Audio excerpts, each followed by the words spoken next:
अस्सलाम वालेकुम।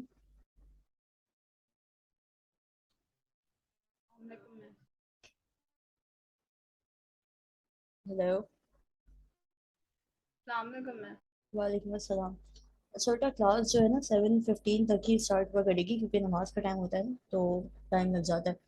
और मेरी जो है वो 6 to 7 भी क्लास स्केड्यूल होती है, तो फिर बीच में हम 15 मिनट्स का नमाज का ब्रेक लेंगे और 7:15 पे स्टार्ट किया करेंगे क्लास, ठीक है? अच्छा जी। क्या पढ़ा था? अच्छा, आपको वो पीपीटी स्लाइड मिल गई थी, ठीक है? वो आप उसको रिव्यू करोगी। और अभी मैं आपको वहीं से कंटिन्यू करवा रही हूँ जो हमने लास्ट टाइम किया था। अच्छा, फॉर्मूला हो गई थी, फॉर्मूला मेकिंग हो गई थी सारी, उसमें कुछ पूछना है? Yes, I do have to ask. पूछे। You like gave the homework, right? Hmm. So in that, like you gave a few like elements and compounds, right? Hmm. So they were like I did all of them, but I wasn't able to do sodium carbonate and ammonium nitrate. Okay, and what for the other ones? You can verify There it. was there was cobalt chloride, the formula of magnesium cobalt sulfate, chloride is COCO, CuCl2 ना, plus cobalt is +2, ठीक है? And chloride is -1, so yeah, formula would be CuCl2. yeah, And yeah, and magnesium sulfate, the formula would be MgSO4, right. And and zinc sulfate, hmm, and ferrous hydroxide, ferrous hydroxide का formula क्या लिखा आपने? Fe, and then in brackets OH2. Yes, ठीक है। और अगर ये ferric hydroxide होता तो आप ब्रैकेट के बाहर 2 की जगह 3 लगा देती, दैट्स द ओनली डिफरेंस, ठीक है? Yeah, next. and there were copperous oxide. cuprous oxide, Cu was +2 and O was -2, formula would be CuO.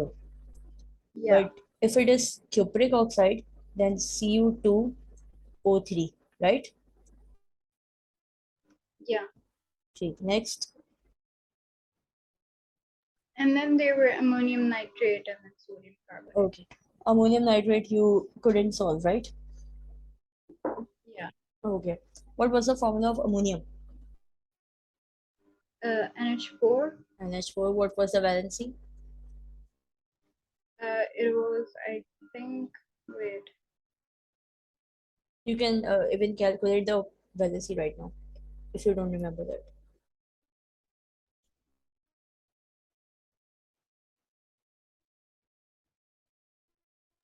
okay, so for N it was +3, right? N is +5 actually. Why? Because it is in group 5. Last shell is having 5 electrons and it is able to donate or lose 5 electrons, right? So in positive terms, we have +5 valency, right? Yeah, So the overall valency will be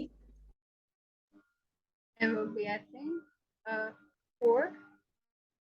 hydrogen is -4 obviously.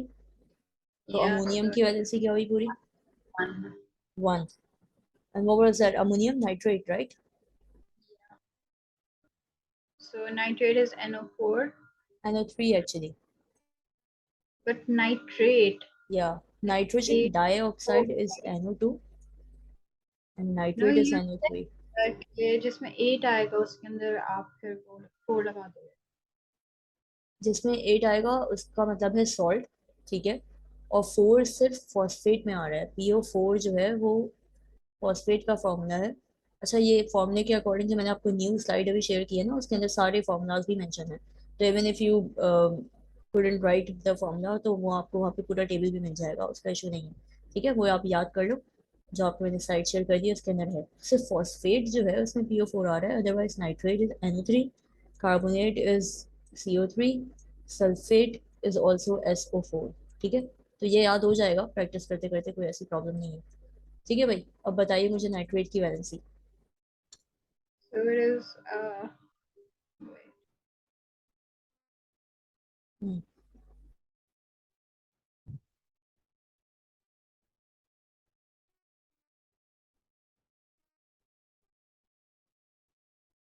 अच्छा nitrogen की क्या है इसमें? it is I think it is -1. Overall valency is -1, Yeah, right? सही। overall. तो formula क्या होगा? So like -1 and then +1 are going to cancel out each other. Exactly. So it will be NH4NO3। NH4 yes, NO3. Yes, ठीक है। And what was the next one? It was sodium carbonate. Sodium is, what is the valency of sodium? It is +1 because it is in one, and then carbonate, carbonate carbonate, is CO3. CO3 valency. Uh, C is +4, I guess, and then O is -6. Yes, So it's going to be -2. Exactly. So formula would be, Na2CO3. जी बिल्कुल ऐसा ही है। Okay. ठीक है भाई। अच्छा, एक काम अभी क्योंकि हम फॉर्मूले डिस्कस कर रहे हैं तो इसी से रिलेटेड एक और टॉपिक मैं करवाना कंटिन्यू करूंगी, क्योंकि ये ज़रूरी इसलिए बिकॉज नेक्स्ट नेक्स्ट वीक से प्रॉब्लली हम न्यूमेरिकल से स्टार्ट करेंगे, which would be involving all of these formula making और इक्वेशन इनफैक्ट बनानी होगी, इक्वेशन बैलेंसिंग होगी। तो मुझे नेक्स्ट वीक से पहले मेरी कोशिश है कि मैं आपको ये सारी चीज़ें कवर करवाऊँ, क्योंकि ये रिव्यू की बहुत ज़्यादा ज़रूरत पड़ती है इसमें। तो फॉर्मूला मेकिंग अभी क्लियर है अब तक, या मजीद इसमें प्रैक्टिस? खैर वो आप करोगी भी, खुद भी घर पे भी प्रैक्टिस करो, बट वैसे क्लियर है? कोई ऐसा कुछ क्वेरी है इसके अंदर? Yeah, everything's there. ठीक है। अच्छा मुझे ये बताओ कि do you know how to calculate the molecular masses? Like I don't remember the specific formula, but I have done.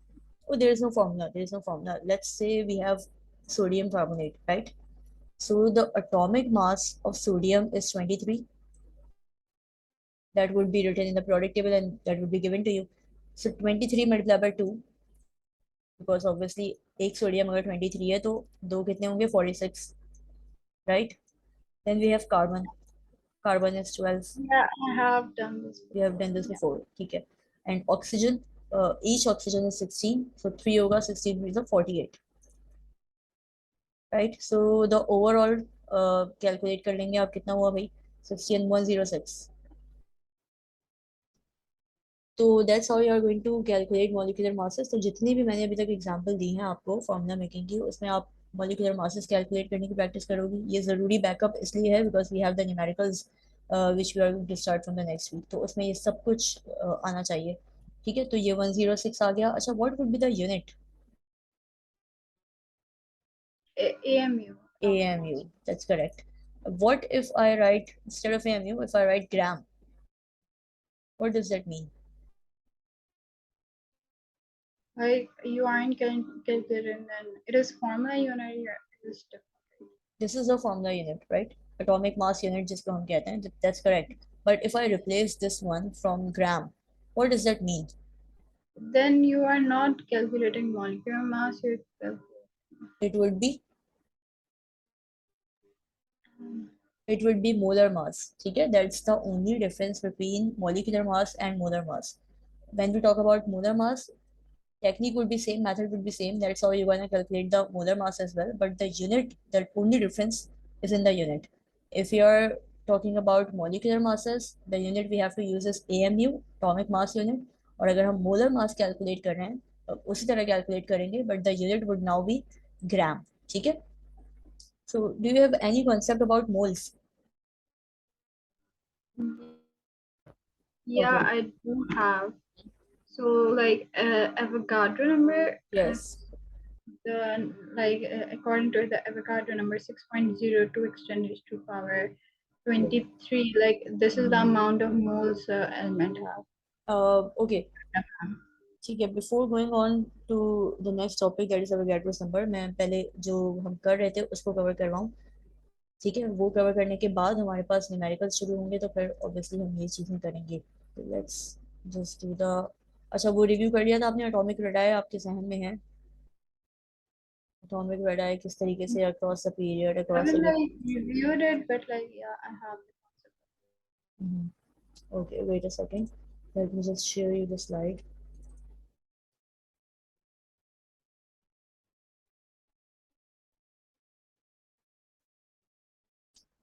Okay, so we have done till here. ठीक। अच्छा, जो आगे आपके पास कुछ प्रॉपर्टीज जो मैंने कल आपको जैसे कहा कि जिस तरह आपने एटॉमिक रेडाई पढ़ा था, और एटॉमिक रेडाई में आपने ये पढ़ा था कि it is obviously the size of atom which is going to be increased across the group and decreased across the period. और वो क्यों हो रहा था, क्या हो रहा था, सारी चीजें आपने पढ़ी थी।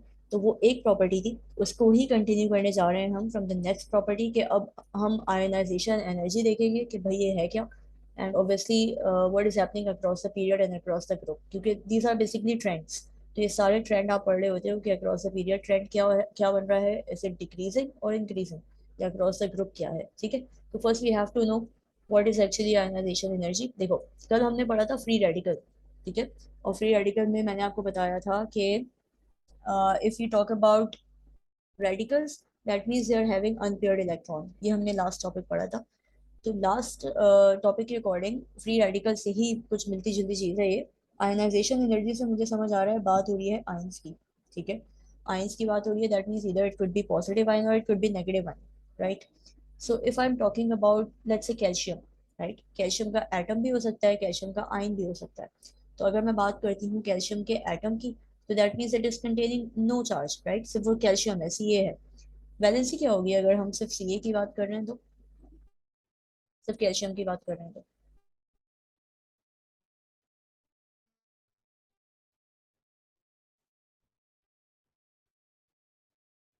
Okay, which in which group it is present, calcium?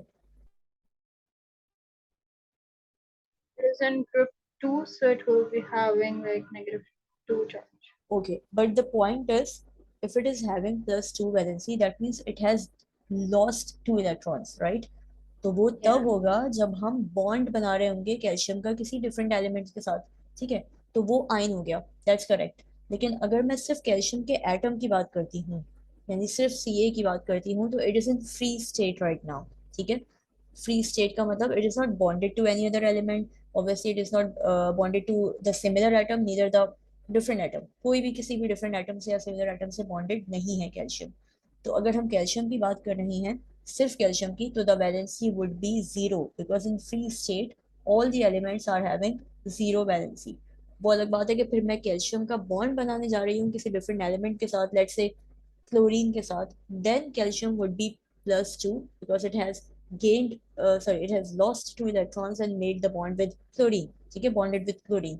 तो +2 तब आएगा जब हम आयंस की बात कर रहे हैं। तो आयनाइजेशन एनर्जी क्या है, the energy which is required to convert atom into an ion. किसी भी एक एटम को आयन में कन्वर्ट करने का मतलब है कि इलेक्ट्रॉन को लूज करवाना, राइट। तो that is the definition here, the ionization energy of an element is the amount of energy required to remove 1 mole of electron or electron from 1 mole of gaseous atom of an element to form 1 mole of gaseous ions। ठीक है, इसको इस तरीके से समझ लो आप कि जैसे कल हमने रेडिकल्स पढ़े थे, फ्री रेडिकल के भाई अगर क्लोरीन की बात हो रही है which is going to speed up the reaction, तो मुझे क्लोरीन को एटम से कन्वर्ट करना पड़ेगा फ्री रेडिकल्स में, बिकॉज फ्री रेडिकल का मतलब है it is having unpaired electron, unpaired electron का मतलब है इट इज अनस्टेबल, अनस्टेबल का मतलब है it would be more reactive. बिल्कुल इसी तरीके से अगर हम आयनाइजेशन एनर्जी की बात करते हैं, तो अमाउंट ऑफ एनर्जी और the energy required to remove that electron, कौन सा इलेक्ट्रॉन, जो लास्ट शेल में, वैलेंस शेल में जो भी आपके पास इलेक्ट्रॉन मौजूद है कैल्शियम का, लेट से, तो अगर हम उसको रिमूव करवा रहे हैं तो obviously now calcium atom is going to be converted into an ion, right. So this is the amount of energy, ionization energy, which is required by the atom to convert themselves into ion. How? By removing or losing 1 और 2 जितने भी electron वो loose कर सकता है। अगर हम 1 की बात करें, सोडियम की बात करें, तो ऑब्वियसली सोडियम +1 है, तो +1 का मतलब it is going to lose 1 electron. तो अगेन यहाँ पे भी एटम आयन में कन्वर्ट हो रहा है। तो जो एनर्जी रिक्वायर्ड है उस एटम को आयन में कन्वर्ट करने की, वो एनर्जी कहला रही है आयनाइजेशन एनर्जी। और आयनाइजेशन एनर्जी का मतलब है कि एनर्जी रिमूव, मतलब एनर्जी जो लग रही है उस इलेक्ट्रॉन को रिमूव करवाने में, क्योंकि हम बात कर रहे हैं अभी सिर्फ रिमूव करने की। तो कैल्शियम की एग्जाम्पल आपके सामने यहाँ मौजूद है, ठीक है, इसका यूनिट मौजूद है किलो जूल। ये कैल्शियम की एग्जांपल है कि अगर हम कैल्शियम ग्राम गैस की बात कर रहे हैं, अच्छा ये गैस की बात हो रही है, it is only related to gas right now, जो स्टेट हम देख रहे हैं वो गैस देख रहे हैं। तो अगर यहाँ पे कैल्शियम है तो ये इस वक्त इसकी वजह से जीरो है, ठीक है, क्योंकि यहाँ पे कोई ऑब्वियसली कोई इसने इलेक्ट्रॉन लूज नहीं किया। लेकिन अगर हम यहाँ आ जाते हैं तो यहाँ इसने इलेक्ट्रॉन लूज किया है, एरो के बाद अगर इलेक्ट्रॉन मेंशन होता है that means this atom has lost electron, ठीक है, 1 इलेक्ट्रॉन 2 इलेक्ट्रॉन, ये बैलेंस होगा फिर। यहाँ पे +2 होना चाहिए, ये मिस्टेक है थोड़ी सी, कैल्शियम वुड बी +2, ठीक। फिर अगर हम आगे आ जाते हैं तो हम ट्रेंड की बात करते हैं, आयनाइजेशन एनर्जी। अब ये देखना पड़ेगा हमें कि भाई अक्रॉस द पीरियड और अक्रॉस द ग्रुप हो क्या रहा है, क्या ये इंक्रीज हो रही है, क्या ये डिक्रीज हो रही है, ठीक। तो अगर हम यहाँ देखते हैं, ionization energy show periodicity or trend across a period of the periodic table as it could be expected from their electronic configuration. The group 1 metals have a relatively low ionization energy, whereas the noble gases have very high ionization energy. ये बात हो रही है across the period, ठीक है। यानी अगर हम बात करते हैं ग्रुप 1 से लेके ग्रुप 8 तक की, पीरियोडिक टेबल अपने सामने रखना, तो जो साइज है, एटॉमिक साइज है, वो हो रहा है डिक्रीज, ठीक। डिक्रीज होने की वजह से जो डिस्टेंस है between nucleus and electron that would be decrease to obviously, और अट्रैक्शन बढ़ जाएगी, न्यूक्लियर पुल बढ़ जाएगा। तो आप मुझे ये बताओ कि अगर साइज डिक्रीज हो रहा है जिसकी वजह से distance between nucleus and electron obviously must be decrease, और अट्रैक्शन बढ़ रही है, तो would that be easier to remove that electron from the last shell? No it wouldn't be, क्योंकि एग्जैक्टली, न्यूक्लियर बहुत ज्यादा हो जाएगा तो एग्जैक्टली। सो ज्यादा इट नहीं। इज, या बिल्कुल इट इज ऑल रिलेटेड। तो अगर हम यहाँ पे इलेक्ट्रॉन ऑब्वियसली अट्रैक्टेड ज्यादा है अब न्यूक्लियर की तरफ, तो it would be difficult to remove that electron, and more energy would be required to remove that electron and convert that atom into an ion. So ionization energy would be increased going from 1A group to the noble gases. That means from left to right across the period. What about across the group? Group में क्या हो रहा है भाई, down the bottom, top to bottom क्या हो रहा है कि हम अगर बात करें 1A ग्रुप की, तो the size will be increase. If the size is increasing, atomic radii जो जिसको हम कह रहे हैं वो इंक्रीज हो रहा है, तो that means nuclear pull would be decreased. Electron को रिमूव करना बहुत आसान हो गया। जब इलेक्ट्रॉन इजिली रिमूव हो रहा है, आइंस में फॉरन कन्वर्ट हो रहा है, तो ऑब्वियसली ज्यादा एनर्जी मुझे लगाने की जरूरत नहीं है, आयनाइजेशन एनर्जी बहुत कम लगेगी और इजिली इलेक्ट्रॉन रिमूव हो जाएगा। That means down down the group, top to bottom, ionization energy would be decreased, and across the period from left to right ionization energy would be increased। इसको थोड़ा सा और हम डिटेल में पढ़ेंगे, कुछ फैक्टर्स हैं। सो जी, कुछ फैक्टर्स हैं जो कि हम, ये पॉइंट्स जो हैं, ठीक है। The size of the first ionization energy is affected by 4 factors, ठीक है। ये जो साइज की बात हो रही है या ये जो एटॉमिक रेडाई की बात हो रही है, फैक्टर्स क्या है, size of the nuclear charge, यही वो चीज़ है जो कि मैंने आपको भी बताई कि न्यूक्लियर पुल की बात करो, आप न्यूक्लियर चार्ज की बात करो, distance of outer electron from the nucleus, ये भी अभी हमने कवर किया, ठीक है। Shielding effect of inner electrons and spin pair repulsion theory, ये दो चीज़ें हैं जो कि डिस्कस करनी है। आगे वो चीज़ें आएंगी, अभी दो चीज़ें आपको समझ आ गई कि size of the nuclear charge का मतलब ऑब्वियसली साइज इंक्रीज हो रहा है, तो ओवरऑल जो चार्ज है वो भी इंक्रीज हो रहा है, ठीक है। तो वो भी इन्वॉल्व है ऑब्वियसली इसके अंदर। न्यूक्लियस के अंदर आपको पता है प्रोटॉन है, प्रोटॉन के ऊपर प्लस चार्ज है, इलेक्ट्रॉन है बाहर ऑर्बिट में तो उसके ऊपर नेगेटिव चार्ज है, ठीक है। तो ये न्यूक्लियर चार्ज वाली बात हो गई। या साइज सिंपल आप याद रखोगे, एटॉमिक रेडाई है, इंक्रीज हो रहा है, ठीक है। तो इंक्रीज हो रहा है तो आयनाइजेशन एनर्जी डिक्रीज हो रही है। फिर डिस्टेंस की बात अभी हमने की कि भाई डिस्टेंस आउटर इलेक्ट्रॉन का न्यूक्लियस से ऑब्वियसली इंक्रीज होगा, तो that would be easier to remove the electron. ये दो फैक्टर्स हैं, shielding effect of inner electron और स्पिन पेयर, जो हम आगे जाके अभी इसको मजीद डिटेल में पढ़ेंगे। अच्छा, first ionization energy increases across a period and decreases down a group, ये बात तो कंफर्म हो गई। ये आपने 4 फैक्टर्स भी पढ़ लिए, इसकी डिटेल मजीद आगे आएगी जब अभी हम कवर करेंगे। अच्छा, ये ग्राफ आप देखें, इसमें क्या हो रहा है भाई कि lithium, boron, beryllium, carbon, nitrogen, ये ग्रुप्स में, बेसिकली ग्रुप नंबर यहाँ पे मेंशन नहीं है लेकिन ये सारे ग्रुप के एलिमेंट है। ये फर्स्ट ग्रुप का एलिमेंट है लिथियम, ठीक है। Then we have beryllium second group, boron third group, फिर carbon fourth group, nitrogen fifth, oxygen sixth, fluorine seventh, and then we have neon eighth. और फिर आयनाइजेशन एनर्जी डिक्रीज हो रही है Na पे जाके। कहने का मतलब ये है कि आपके पास ये जो ट्रेंड है, जो कि मैंने आपको शायद बताया था एटॉमिक रेडाई पढ़ते हुए, कि एक तो एक जनरल ट्रेंड होता है कि भाई across the period it is being decreased and this property is being increased, ऐसा होता है। लेकिन बहुत ज्यादा मैटर करता है फिजिकल स्टेट पे, यानी अगर फिजिकल स्टेट्स वेरी कर रही हैं अक्रॉस द पीरियड या अक्रॉस द ग्रुप, तो ये प्रॉपर्टीज भी वेरी कर सकती हैं, जरूरी नहीं है कि सारी की सारी डिक्रीज ही होती जाए, जरूरी नहीं है इंक्रीज होती जाए। अब आप यहाँ पे देखें, अगर हम लिथियम की बात करते हैं तो लिथियम की आयनाइजेशन एनर्जी अराउंड 500 है, 500 किलो जूल पर मोल, ठीक। लेकिन अगर हम बात कर रहे हैं बेरिलियम की तो आयनाइजेशन एनर्जी बढ़ रही है, बट बोरॉन तक जाते हुए जो कि थर्ड थर्ड में मौजूद है, आयनाइजेशन एनर्जी डिक्रीज हुई। फिर कार्बन में इंक्रीज हो रही है, नाइट्रोजन में इंक्रीज हो रही है, बट ऑक्सीजन में डिक्रीज हो रही है। ये क्यों होता है? ये इसलिए होता है, या तो फिजिकल स्टेट्स में डिफरेंस आ रहा होता है, ठीक है। फिजिकल स्टेट का मतलब कि ऑब्वियसली अगर सॉलिड है, लिक्विड है, गैस है, तो उनमें भी रिएक्टिविटी डिफरेंट होगी ना। सॉलिड, लिक्विड, गैस में गैस की रिएक्टिविटी सबसे ज्यादा होगी, ठीक है। तो अगर फिजिकल स्टेट डिफरेंट है तो ट्रेंड समहाउ डेविएट कर जाता है, जरूरी नहीं है कि ट्रेंड जो है वो वही रहे जो कि हमने डिसाइड किया है, ठीक है। तो ये डिफरेंस आ सकता है because of the physical states, या हम ये कहें कि इलेक्ट्रोनेगेटिविटी की वजह से या इलेक्ट्रोपॉजिटिविटी की वजह से, बहुत सारे फैक्टर्स हो सकते हैं।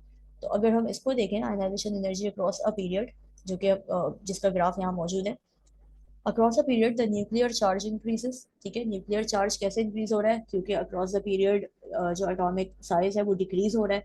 जब वो डिक्रीज होगा तो ऑब्वियसली अब जो उसके पर चार्ज है वो ज्यादा हो गया है, ठीक है। प्लस ज्यादा है, माइनस ज्यादा है, तो आपस में उनका जो न्यूक्लियर पुल है वो ज्यादा है। This causes the atomic radius of the atom to decrease, ये हमने पढ़ लिया, as the outer shell is pulled closer to the nucleus, so the distance between the nucleus and the outer electron decreases, ये भी हमने सब कुछ discuss कर लिया। शील्डिंग इफेक्ट का पॉइंट क्या है? Shielding effect by inner shell electrons remain reasonably constant as electrons are being added to the same shell, ठीक है। ये बात बहुत इंपॉर्टेंट है। इंपॉर्टेंट इस तरह है कि अगर हम आप एक आध इलेक्ट्रॉनिक कॉन्फ़िगरेशन भी करके देख लो कि अगर हम लेफ्ट टू राइट जा रहे हैं, जैसे हम बात कर लेते हैं, हम बात करते हैं कार्बन और नाइट्रोजन की। तो कार्बन और नाइट्रोजन का जो एटॉमिक नंबर है, कार्बन इज 6, नाइट्रोजन इज 7। आप इसकी इलेक्ट्रॉनिक कॉन्फ़िगरेशन करोगे तो आपके पास नंबर ऑफ इलेक्ट्रॉन तो इंक्रीज हो रहे हैं, यानी कार्बन के 6 हैं बट नाइट्रोजन के 7 हैं, लेकिन आपको एक्स्ट्रा शेल बनाने की जरूरत नहीं पड़ी, ठीक है। ये मैं आपको ड्रॉ करके दिखा देती हूँ। यानी अगर मैं बात कर रही हूँ कार्बन की, ठीक है, तो कार्बन के फर्स्ट शेल में 2 इलेक्ट्रॉन होंगे, मैं सिर्फ आउटर मोस्ट शेल बना रही हूँ। लास्ट शेल में होंगे 4 इलेक्ट्रॉन, ये हमने बात की कार्बन की। और मैं अगर नाइट्रोजन की बात कर रही हूँ तो फर्स्ट शेल में 2 इलेक्ट्रॉन, 7 एटॉमिक नंबर होता है, ठीक है। नाइट्रोजन का एटॉमिक नंबर आपके पास 7 है और इसका आपके पास 6 है। तो फर्स्ट शेल में 2 इलेक्ट्रॉन आ गए, उसके बाद आएंगे 5 electrons. This thing is important here कि we are not adding extra shell here, यानी going from left to right across the period, मुझे ग्रुप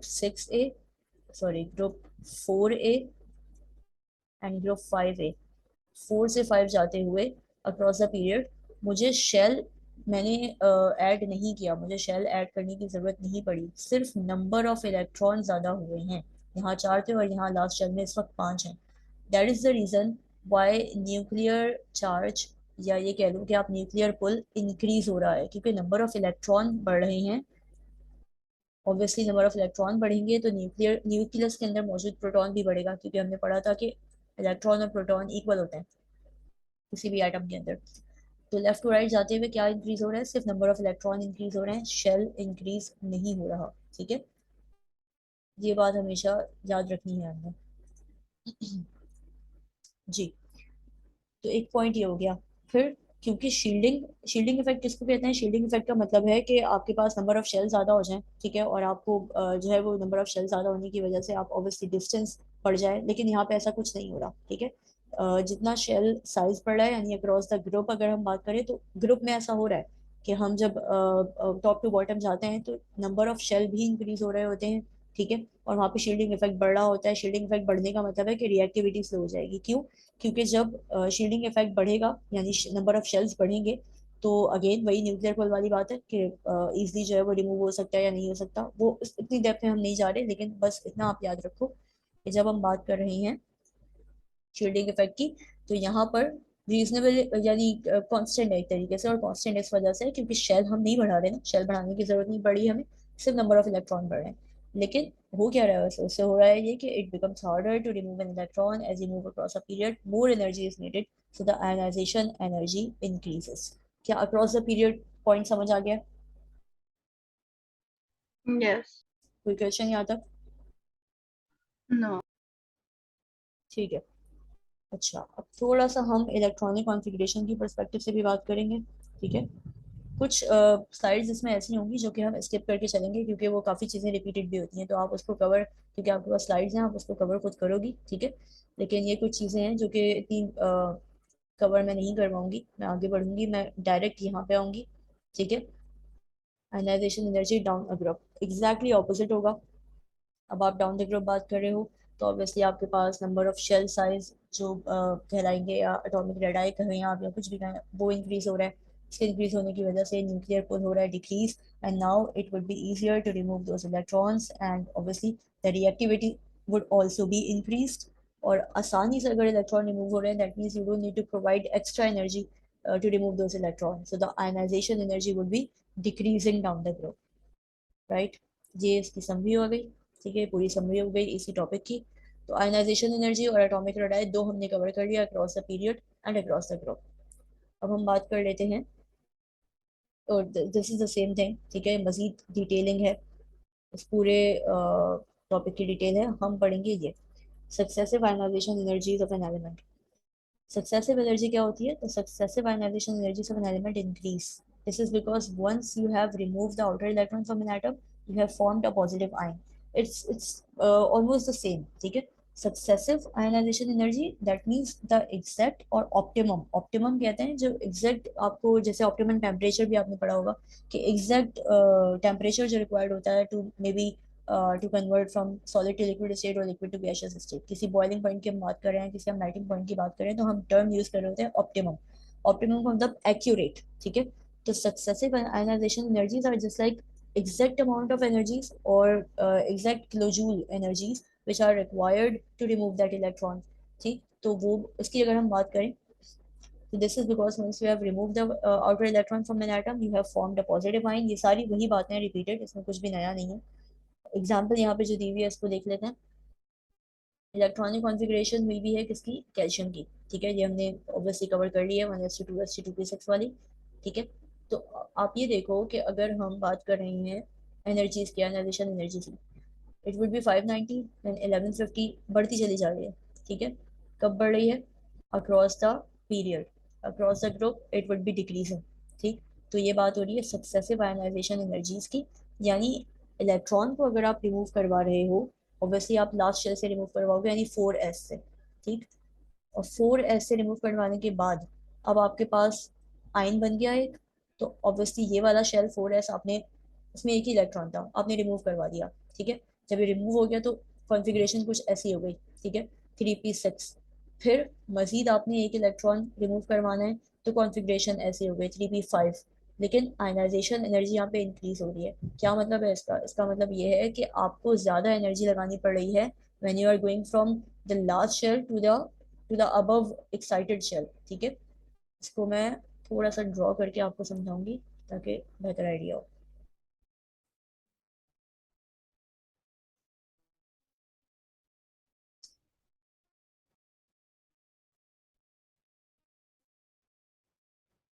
ठीक है बेटा, बात ये हो रही है कि अगर मैं बात कर रही हूँ कैल्शियम की, तो कैल्शियम के लास्ट शेल में दो इलेक्ट्रॉन तो हैं।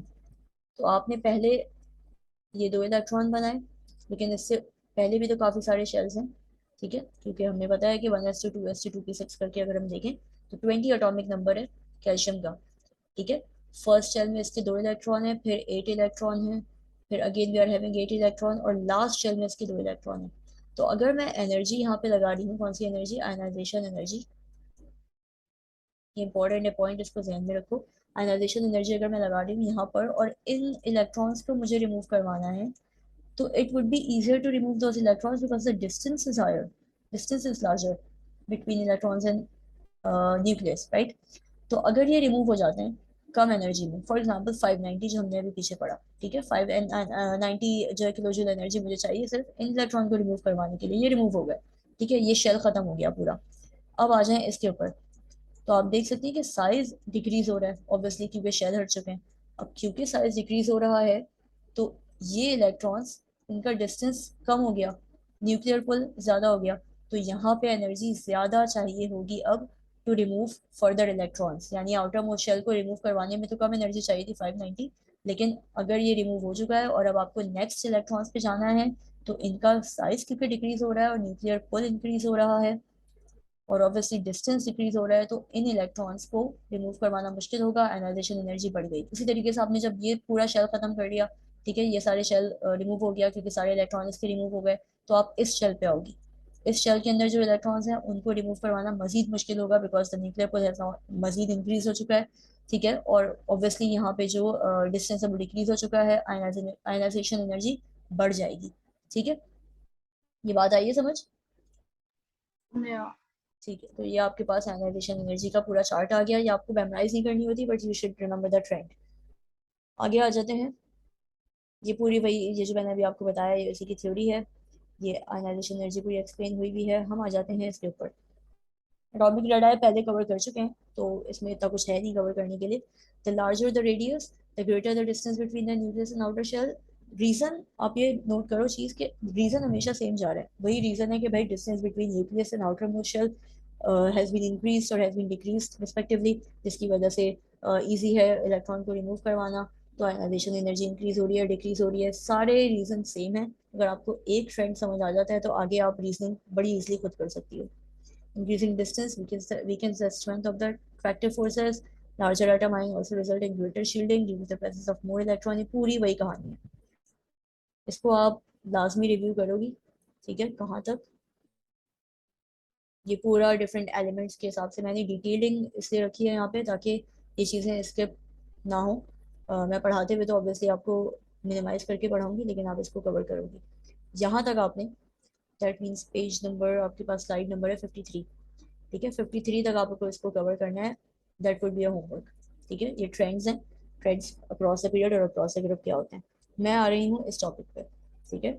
इस टॉपिक को समझने के लिए जब हमने शुरू किया था मॉलिक्यूलर मास कैलकुलेट करना, वही चीज़ हम कंटिन्यू करेंगे,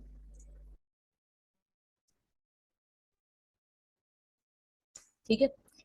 तो क्या किया था हमने हमने बोला था कि भाई Na2CO3 जो है इसका अगर हम मॉलिक्यूलर मास निकालें, पहले बता दो मुझे कोई क्वेश्चन है अभी तक या आगे बढ़ जाऊँ मैं? हाँ, बढ़ जाएंगे। ओके, Na2CO3 का निकाला था, ठीक है, आपको कैलकुलेट करना आता है 1/6 आपने निकाला, ठीक है। अब बात हो रही है कि ये तो होता है molecular mass, if it is in AMU it's molecular mass, ठीक है। तो रिलेटिव मॉलिक्यूलर मास क्या होता है? Have you ever heard the term? Like it is like mostly used to compare hmm to electrons. Like there's relative mass, like there's abundance. Like you multiply it abundance and then add to things. Like I have done it. I've calculated the relative mass and then आज divided by 100. Okay, relative abundance की बात कर रही हो ना? Yeah. But that is another topic, वो तो उस पर तो हम आएंगे। अभी अभी अभी मैं बोल रही हूँ कि रिलेटिव मॉलिक्यूलर मास, देखो रिलेटिव का मतलब होता है रिलेट और टू कंपेयर, ठीक है। जितने आपके एटॉमिक मास हैं, यानी अगर मैं कार्बन की बात करूँ तो इट्स 12, एटॉमिक मास इज 12, ठीक। अगर मैं नाइट्रोजन की बात करूँ तो एटॉमिक मास इज 14। इसी तरह अगर मैं एटॉमिक मास नहीं, मैं मॉलिक्यूलर मास की बात करूँ तो मॉलिक्यूल्स का मास होता है, ठीक है, मॉलिक्यूल्स का मतलब कार्बन डाइऑक्साइड 44, ठीक। तो ये तो मॉलिक्यूलर मास हो गया ये। I didn't like the relative atomic mass hmm, was many atomic number into abundance, like and then plus it with their isotopes, like the same thing, and then divided by 100.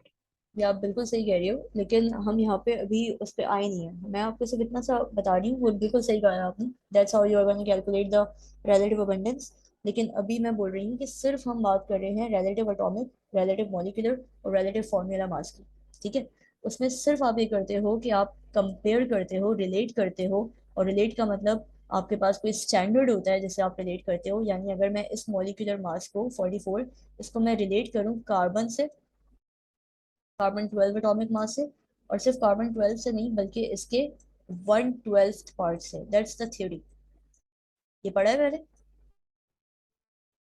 Yeah, I hmm have like तो this. अगर आपके पास term है ना relative atomic mass, relative molecular mass, relative formula mass, इसका सिर्फ इतना सा मतलब है कि we are comparing the actual atomic masses और मॉलिक्यूलर मासेस और formula masses of different compounds और elements with 12th part of carbon, that's it. सिर्फ ये डेफिनेशन है इसकी, जो आप कह रही हो वो आगे आएगा, वो टॉपिक आगे आएगा, वो भी हम पढ़ेंगे, सही है जी। तो जब भी आपके पास बात हो रही है रिलेटिव एटॉमिक मास की, तो ऑब्वियसली हम एटम की बात कर रहे हैं, कार्बन की बात कर रहे हैं, या नाइट्रोजन, या जितने भी पीरियोडिक टेबल के अंदर एलिमेंट्स हैं उनके आप एटॉमिक मासेस को, यानी 16 ऑक्सीजन है, उनके आप एटॉमिक मासेस को रिलेट करते हो, कंपेयर करते हो 1/12 ऑफ कार्बन से, कार्बन 12 से। ठीक है, ये आपके पास कहलाता है रिलेटिव एटॉमिक मास। फिर आप बात कर रहे हो मॉलिक्यूल की, तो मॉलिक्यूल मेरे पास कार्बन डाइऑक्साइड है, मेरे पास Cl2 है, मेरे पास नाइट्रोजन डाइऑक्साइड है। ठीक है, ये सारे मॉलिक्यूल्स हैं, तो इनका मॉलिक्यूलर मास होता है। मॉलिक्यूलर मास को रिलेट करोगे तो relative molecular mass. Then we have compounds, ठीक है, उसका होता है फॉर्मूला मास। तो इसको आप कंपेयर करोगे तो that would be relative formula मास। ये तीन टर्म्स हैं, ठीक है। इन तीन टर्म्स को क्लियरली समझना जरूरी है, क्योंकि अक्सर लगता है कि भाई रिलेटिव एटॉमिक मास भी वही है जो कि एटॉमिक मास है। बिल्कुल वही है। कैलकुलेट अगर आप करो तो आंसर वही आएगा, because this 12 and this 12 will be cancelled out, तो answer would be the same. लेकिन डेफिनेशन डिफरेंट है, आपको डेफिनेशन जहन में रखनी है। You don't have to calculate it. अगर कैलकुलेट करने बोले तो अलग बात है, लेकिन इतना ईजी आता नहीं है। तो कैलकुलेशन के बाद रिलेटिव एटॉमिक मास और एटॉमिक मास की जो न्यूमेरिकल वैल्यू है वो तो सेम आती है। यानी अगर नाइट्रोजन का 14 है एटॉमिक मास, तो रिलेटिव एटॉमिक मास भी 14 ही होगा, क्योंकि यहाँ पे कार्बन का 12 और ये 1/12 पार्ट कैंसिल आउट हो रहा है। लेकिन इसकी डेफिनेशन डिफरेंट होगी, डेफिनेशन आपने ध्यान में रखनी है। तो डेफिनेशन पे हम आ जाते हैं। ये देखिए, रिलेटिव एटॉमिक मास का फॉर्मूला क्या है भाई, average mass of one atom. कोई भी एटम, कोई भी मॉलिक्यूल, कोई भी कंपाउंड, ये हम रख रहे हैं न्यूमरेटर में, जो भी एवरेज मास है इसका, और इसके 1/12 of the mass of one carbon, ये जरूरी है याद रखना। ठीक है, तो रिलेटिव एटॉमिक मासेस में आपके पास ये रिलेटिव एटॉमिक मास क्लियर हो गया। ठीक है, एटॉमिक मास यूनिट तो आपको पता है ऑब्वियसली। अगर हम बात कर रहे हैं किसी भी एलिमेंट की और इसको हम जो है वो AMU यूज कर रहे होते हैं, कब, जब हम कैलकुलेट कर रहे हैं मॉलिक्यूलर मास। आगे आ जाइए, रिलेटिव आइसोटोपिक मास जो आप बात कर रही थी वो आई थिंक ये है। ठीक है, रिलेटिव आइसोटोपिक मास का मतलब है, पहले तो आइसोटोप, आइसोटोप क्या होता है भाई? Like the elements which have same atom, like different, like same proton number and electron number, but different neutron number. Okay, and because of the difference in neutron number, what would be different, like atomic number or atomic mass? Atomic mass. Atomic mass, ठीक है। Atomic mass का formula याद है? Like atomic mass is proton plus neutron. And atomic number is, Proton number और electron number, right, they both are same. are the same. ठीक है, तो यहाँ पे आपके पास एक और टर्म है भाई, रिलेटिव आइसोटोपिक मास। ठीक है, ये वो फॉर्मूला है जिसकी आप बात करी थी कि isotope abundance into isotope mass number और 100 डिवाइड बाय 100। अच्छा, अब ये जितने भी फॉर्मूलाज आ रहे हैं जो कि आगे न्यूमेरिकल्स में ऑब्वियसली कवर होंगे, तो you have like 3 days of, तो फिर आप इसमें ये सारी सारी चीज़ें कवर करोगी। इसको हम थ्योरी तो ऑब्वियसली अभी पढ़ेंगे, लेकिन आप इसके फॉर्मूला ध्यान में रखोगे आगे फॉर द नेक्स्ट क्लास, क्योंकि न्यूमेरिकल प्रॉब्लम नेक्स्ट क्लास से ही स्टार्ट हो जाएंगे। ठीक है भाई, क्या बात हो रही है, the relative isotopic mass is the mass of a particular atom of an isotope compare to the value of the unified atomic mass unit atoms of the same element with different, ये तो आपको पता है। यानी अगर मैं बात करती हूँ नियॉन की, ठीक है, तो अगर हम, अभी हमने पढ़ा रिलेटिव एटॉमिक मास, तो मैंने कार्बन लिया था और मैंने कार्बन 12 लिया था। लेकिन अगर उसी कार्बन 12 को मैं कार्बन 13 या कार्बन 14 ले रही हूँ, that means it's an isotope of carbon, right. तो हम उस आइसोटोप को, या उसके मास नंबर को, मास नंबर क्या हो गया उसका, 13 हो गया, ठीक है, उसको मल्टीप्लाई करते हैं आइसोटोप अबंडेंस। आइसोटोप अबंडेंस का क्या मतलब है? Like how it is abundant, like in the world. Like in terms of mass, right, the quantity. Yeah, हाँ, yeah, तो yeah. Let's say we have a mixture of carbon isotope, right. मैं आपको एक example दे रही हूँ कि भाई आपके पास मिक्सचर है कार्बन आइसोटोप्स का, ठीक है, and there are 3 categories of carbon isotopic form, जिसमें C12 है, C13 है, C14 है। I am just giving you the percentage of C14 and C12, right. C14 में कह रही हूँ कि it would be like 30%, and C13 जो है वो आपके पास 40% है। तो आप क्या C12 कैलकुलेट कर सकती हो? I can try. Shall I repeat the question? Yeah. See, we have a mixture of carbon having 3 different isotopes. That would be C12, C13, C14, right? And then I'm asking you to calculate the relative abundance or isotopic abundance of C12 and the data is C13 would be around 20%,